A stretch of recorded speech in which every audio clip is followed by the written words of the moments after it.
नगर महानगरपालिकेच्या निवडणुकीमध्ये काल प्रभाग क्रमांक 15 यामध्ये आमचे उमेदवार दत्ता गाडकर यांच्या परिवारावर प्राणघातक हल्ला करण्यात आला।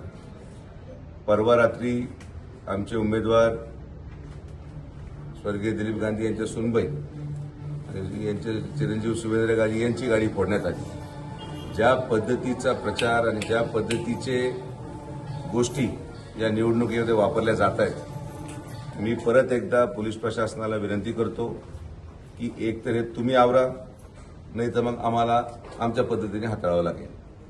आम्ही संयमी लोक आहोत, आम्ही कायदा आणि प्रशासनामध्ये विश्वास ठेवतो आणि कायदा आणि प्रशासनाची जबाबदारी आहे निवडणूक अतिशय शांततेत पार पाडली जावी।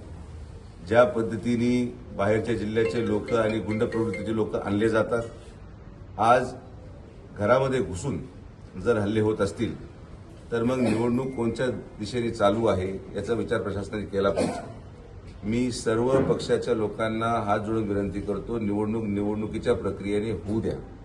कुठल्याही प्रकारे कोणीही कायदा सुव्यवस्था बिघडवण्याचा प्रयत्न करू नये।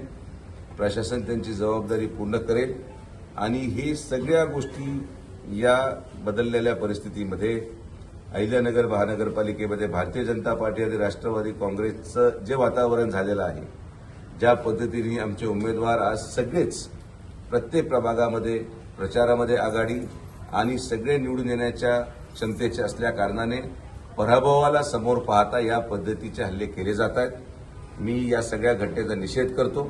मी अगोदरही बोललो की आम्हाला या निवडणुकी शांततेत पार पाडायच्या आहेत आणि जर कोणी कायदा सुव्यवस्था हातात घेत असेल तर त्याचा देखील बंदोबस्त पोलीस प्रशासन करेल आणि बंदोबस्त झाल्यावर प्रत्येक वेळेस आरोप प्रत्यारोप केलं जातं तर आम्ही त्या लेवलला जाणारे लोक नाही। आमचे सर्व उमेदवार सुशिक्षित आहेत, आमचे सर्व उमेदवार समृद्ध आणि सुसंस्कृत घराण्यातले आहेत। याचा अर्थ असा नाही की आम्ही कायदा हातात घेऊ शकत नाही, पण आम्ही कायद्यामध्ये विश्वास ठेवतो आणि मला पूर्ण विश्वास आहे की पोलीस योग्य ती कारवाई करेल। कालही 4 लोकांना अटक करण्यात आली, त्यापैकी एक जण आष्टीचा होता आणि म्हणून बाहेरच्या जिल्ह्यामधून गुंड आणून दहशत माजवण्याचा जर प्रयत्न केला गेला तर तसं उत्तर द्यायला पण आम्ही समर्थ आहोत।